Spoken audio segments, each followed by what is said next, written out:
오늘 우리에게 주시는 하나님 말씀은 로마서 5장 5절로부터 11절까지 말씀입니다.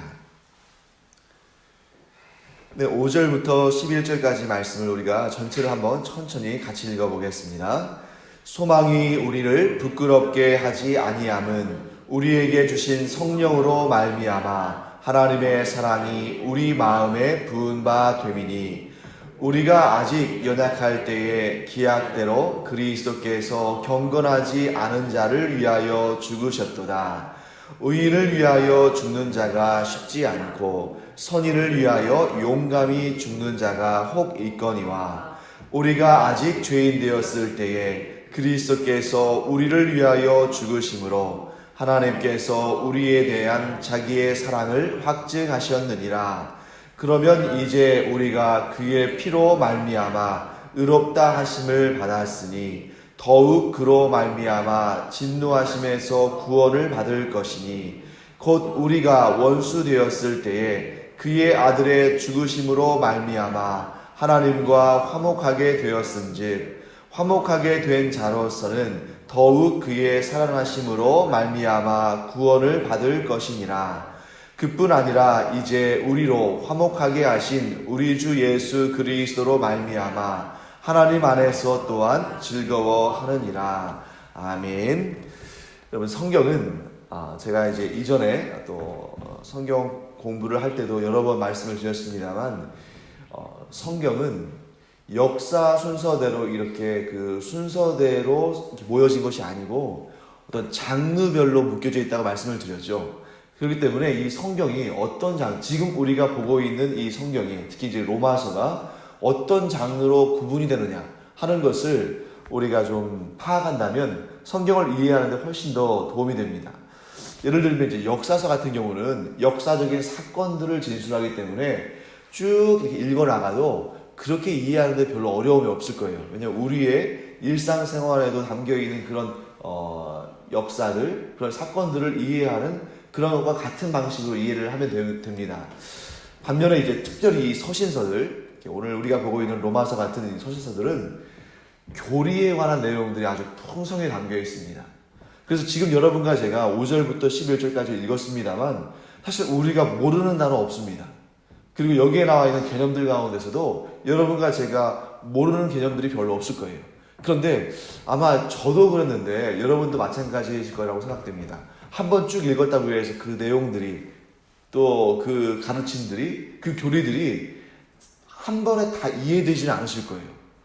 굉장히 이 교리들은 특별히 서신서에 나와 있는 교리들은 아주 논리적으로 구성되어 있고 또 그 앞 뒤에 어떤 그 연결 고리들이 있기 때문에 한번 쭉 읽었다고 해서 이게 쉽게 우리가 이해되는 것도 아니고 그리고 또 이 부분을 우리가 잘 이해했다고 장담할 수도 없습니다.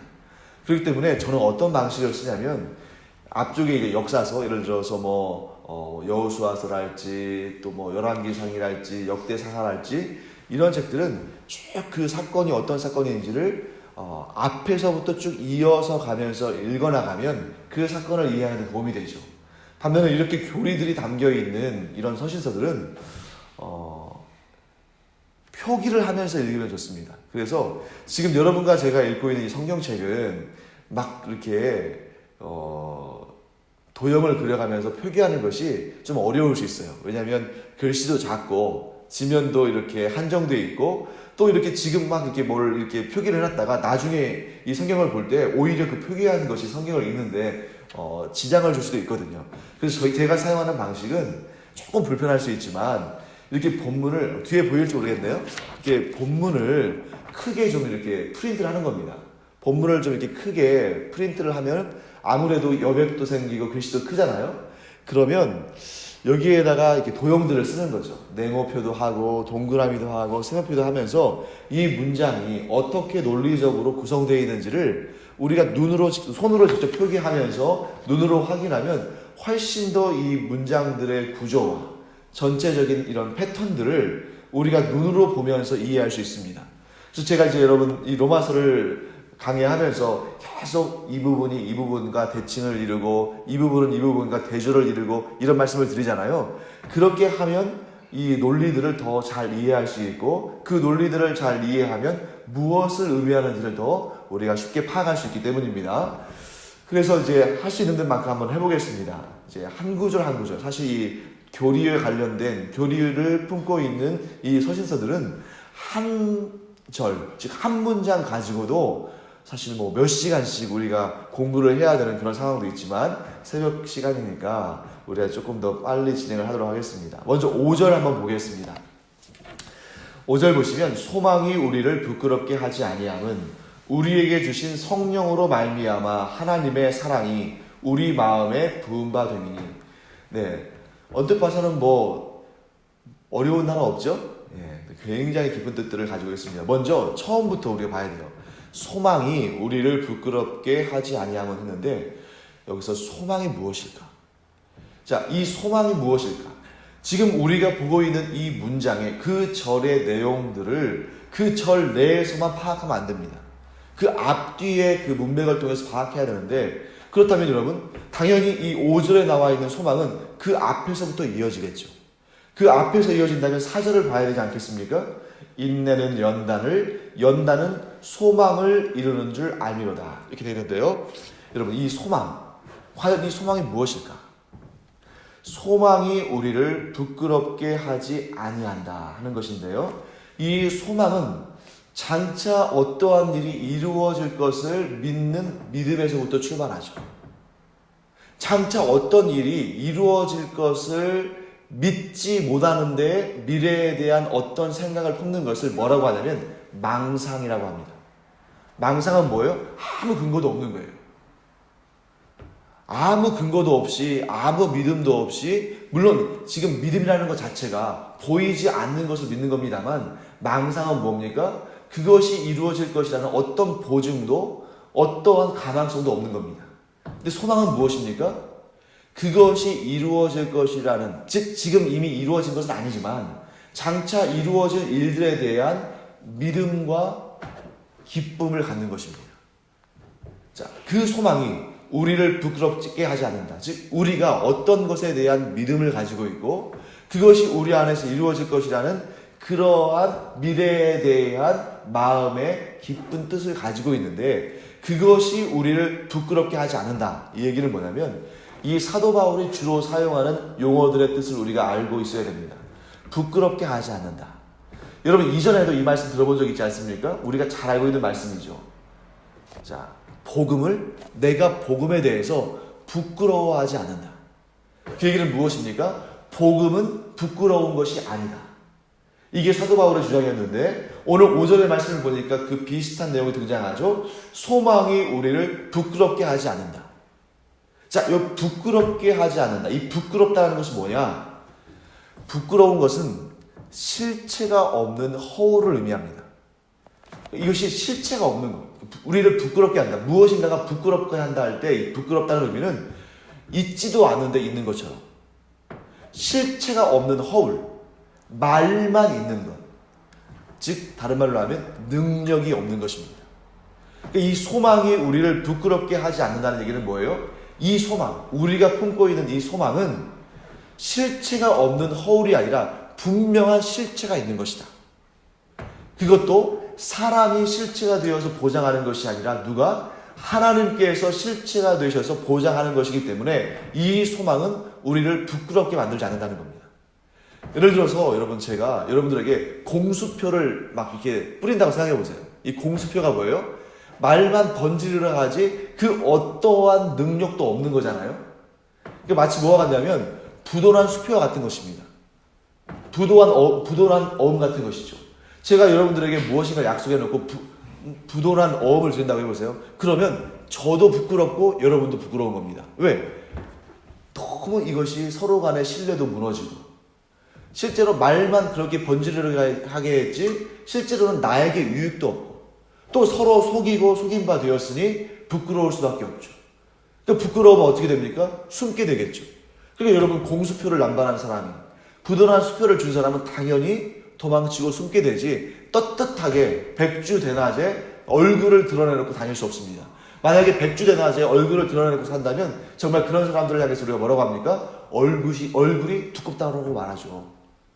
그러니까 여러분, 이 부끄럽지 않다는 것은 분명한 능력이 있고 분명한 실체가 있으며 그것이 이 양반 간에 쌍방 간에 언약의 당사자 간에 참 이 모든 일들이 이루어지고 좋은 열매를 맺는다는 것을 의미하는 것입니다. 우리의 소망은 무엇입니까?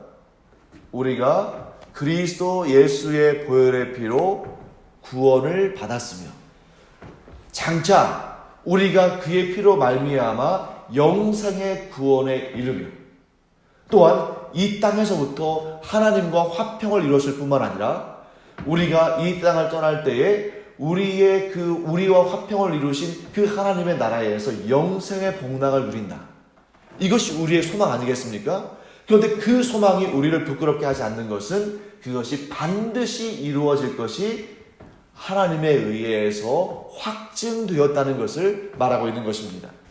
자, 그 다음 한번 볼까요? 그래서 소망이 우리를 부끄럽게 하지 않는 것은 그 이유는 뭐냐면 우리에게 주신 성령으로 말미암아 하나님의 사랑이 우리 마음에 부은 바 되었다는 겁니다. 자, 여기에서 저는 어디에 주목을 하냐면 이 성령에 주목을 해야 한다고 생각합니다. 여러분, 우리가 이제 교리적으로 성령의 역사하심이 뭐냐, 성령의 역할이 뭐냐 하고 이야기했을 때 사실 여러분, 성삼위일체 하나님은 다 함께 사역하셔요. 천지를 창조하실 때에도 성부와 성자와 성령이 함께 사역하셨고 또 우리의 구원을 이루실 때, 즉 예수 그리스도께서 십자가에 달려 죽으실 때에도 예수님만, 성자 예수님만 사역을 하신 것이 아니라 그 자리에 성부와 성자와 성령이 함께 사역하신 것입니다. 그럼에도 불구하고 각각의 하나님께 뭔가 독특한 사역의 특징이 있거든요. 그래서 이 성령의 사역의 독특한 특징은 뭐냐 했을 때 그것은 구원을, 믿는 자에게 구원을 적용하는 일입니다. 구원을 적용한다는 것이 뭐냐면 각각의 개인이 구원의 그 역사의 이름에 있어서 성령이 이끌어 가신다는 거예요. 그래서 방금 전에 우리가 찬송했잖아요.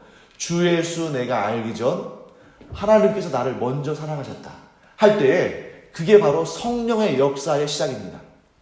자, 여러분과 제가 예수를 믿는 순간이 있었습니다. 그 예수를 믿는 순간에 내가 예수를 붙잡았다고 생각하면 큰 오산이에요. 왜냐하면 잘 생각해 보시죠. 우리가 예수 그리스도로 인해서 죄사함 받기 전에는 하나님과 화목하지 못한 상태고 죄가 우리를 지배하던 상태입니다. 그 죄가 어떤 일을 했냐면 우리의 영의 눈을 가려서 하나님을 뵙지 못하게 하는 거예요. 우리 안에 있는 모든 것을 부패하게 해서, 이 죄가 우리 안에 있는 모든 것을 부패하게 해서 감히 우리로 하여금 하나님을 인지하지 못하게 하는 것이 이 죄의 능력이고 죄가 하는 일입니다. 그런데 여러분, 이 죄인으로서 자기 스스로의 능력으로 하나님 앞으로 나아갈 수 있습니까? 이 죄인이 부패한 죄성을 가지고 하나님을 인식할 수 있습니까? 또한 하나님을 선택할 수 있나요? 안 된다는 거죠.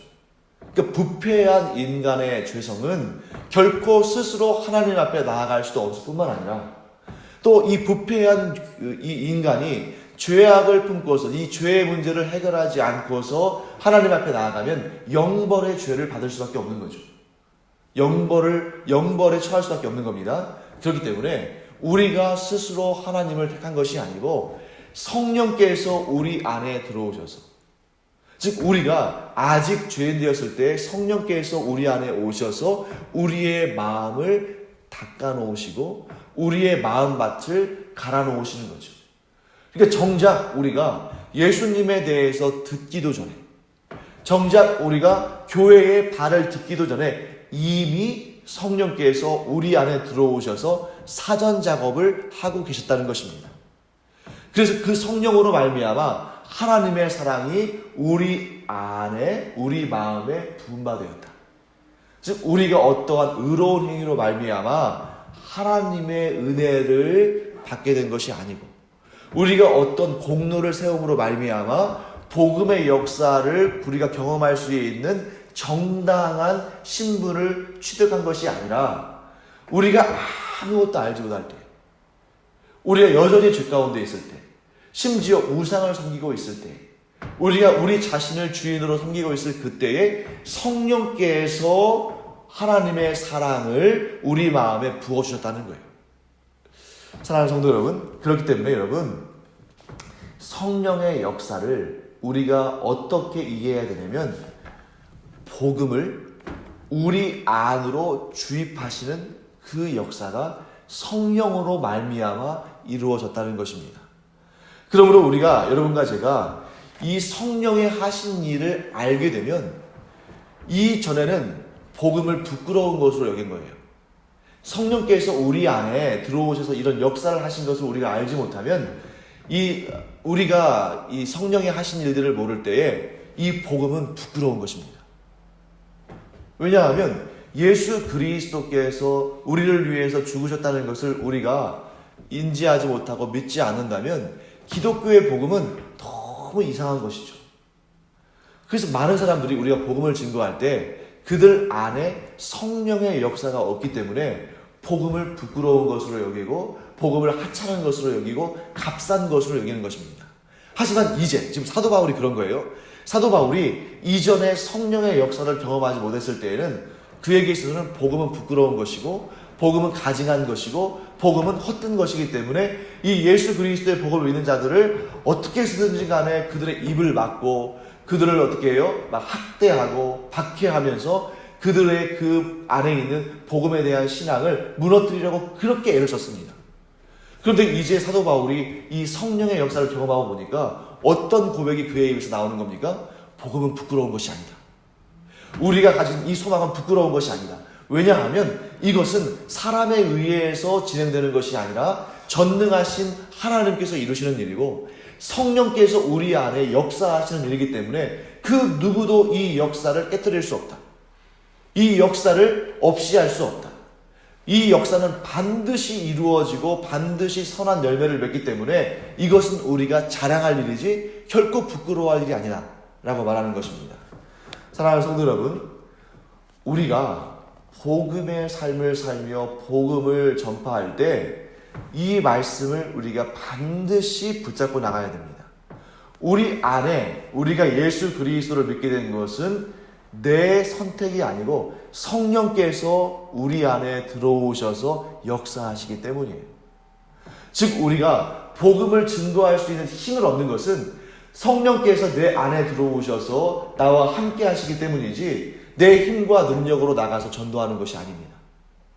그래서 우리가 이제 뭐 화요일 날도 학원 선교를 하고 목요일 날도 전도를 하고 그 다음에 늘 우리가 항상 우리의 삶의 매 순간마다 전도할 그런 기회들이 주어지는데 그때 우리가 담대하게 이렇게 선포하기를 바랍니다. 지금 복음을 선포하고 복음을 전하는 이 역사, 이 역할, 이 일은 내가 나의 힘과 능력으로 하는 것이 아니고 성령께서 내 안에 들어오셔서 나와 더불어 나에게 힘을 주시고 나에게 능력을 주셔서 이 역사를 감당하는 것이다. 사랑하는 성도 여러분, 내가 전도한다고 생각할 때 우리는 약해질 수밖에 없어요. 내가 신앙생활 한다고 생각할 때 우리는 연약해질 수밖에 없습니다. 왜? 내 힘으로는 이 세상의 거대한 힘을, 이 죄의 무섭고 두려운 힘을, 믿지 않는 사람들의 그 손가락질과 비난과 힐난을 감당할 수가 없습니다. 우리가 무슨 힘이 있어서, 우리가 무슨 능력이 있어서, 우리가 얼마나 강하다고 그런 일들의 그 사탄의 역사에 죄와 사망의 권세에 세상 사람들의 그 비난과 조롱에 우리가 맞서 싸울 수 있겠습니까? 이 구원과 관련된, 이 복음과 관련된, 이 증거와 관련된, 전도와 관련된 모든 일들은 내 힘과 능력으로 하는 것이 아니라 성령이 주입하시는, 성령이 주시는 능력과 힘으로 하는 줄 믿습니다. 그러니까 이 믿음을 가지고 나가면 담대해질 수 있는데 우리는 때때로 이걸 많이 잊어버려요. 이 사실을 잊어버리고 이렇게 나가니까 힘도 없고 능력도 없고 특히 믿지 않는 가족들, 친척들, 이웃들을 대할 때 항상 수세에 몰립니다. 항상 어때요? 뒷전으로 우리가 숨을 수밖에 없고 어떻게 해서든지 간에 이 두렵고 힘들고 떨리고 또 불편한 그 상황을 좀 모면하려고 하죠. 하지만 그렇지 않습니다. 어떠한 상황이든 간에 복음의 역사가 있는 곳, 복음이 증거되는 곳, 그 자리에 내가 서 있다면 성령께서 나를 붙드시고 나에게 힘을 주시고 능력을 주시고 주님께서 말씀하신 것처럼 내 입에 할 말을 담아주신다. 이 믿음을 가지고 복음의 자리로 나아가는, 전도의 자리로 나아가는 여러분과 제가 되기를 간절히 축원합니다. 네, 오늘은 한 절밖에 할 수 없었고요. 내일 6절부터 11절을 다시 한번 또 자세히 보도록 하겠습니다. 기도하겠습니다. 하나님, 주님의 은혜를 감사드립니다. 이 세상에 죄와 사망의 권세, 사탄의 권세는 얼마나 강한지 우리 스스로 그 앞에 설 수 없으며 대적할 수 없으며 그 앞에서는 우리 자신이 정말 초라해지고 연약해지는 것을 보게 됩니다. 그러나 소망이 우리를 부끄럽게 하지 아니하는 것은 성령께서 우리와 함께 하시며 우리가 예수 그리스도를 알기도 전에 성령께서 우리 안에 들어오셔서 이 놀라운 역사를 이루시며 지금도 이루고 계시며 앞으로도 이루고 계실 것을 저희들이 믿기 까닭에 저희 안에 이 부끄러움이 아니라 담대함이 있게 됩니다. 하나님, 저희들 어디를 가든지 어떤 상황에서든지 성령께서 우리 안에 내주하신다는 사실을 분명히 믿음으로 말미암아 믿음의 선한 싸움에 승리하고 담대히 복음을 증거할 수 있는 우리의 삶을 통해서 또 전도를 통해서 복음을 증거하는 주의 종들이 되게 하여 주시옵소서. 감사드리며 예수님의 이름으로 축복하며 기도합니다. 아멘. 이제는 우리 주 예수 그리스도의 은혜와 하나님 아버지의 놀라우신 사랑과 성령의 감동, 감화, 위로, 교통하심이 이 시간 성령의 사람들로 이 세상에서 담대히 복음을 증거하며 복음의 삶을 살기를 원하는 주님의 사랑하시는 자녀들 위에 이제로부터 영원토록 함께 있을지어다. 아멘. 이 시간 우리 함께 기도할 때에 성령의 충만하심을 위하여 기도하기를 원합니다. 성령의 충만하면 우리가 세상을 이기며 담대히 살 수 있지만 성령의 충만함이 없으면 자꾸 무너지고 숨고 또 넘어질 수밖에 없습니다. 그러므로 하나님, 우리가 항상 성령으로 충만해서 이 복음 가운데 새 힘을 얻고 살 수 있게 하여 주시옵소서. 함께 기도하겠습니다.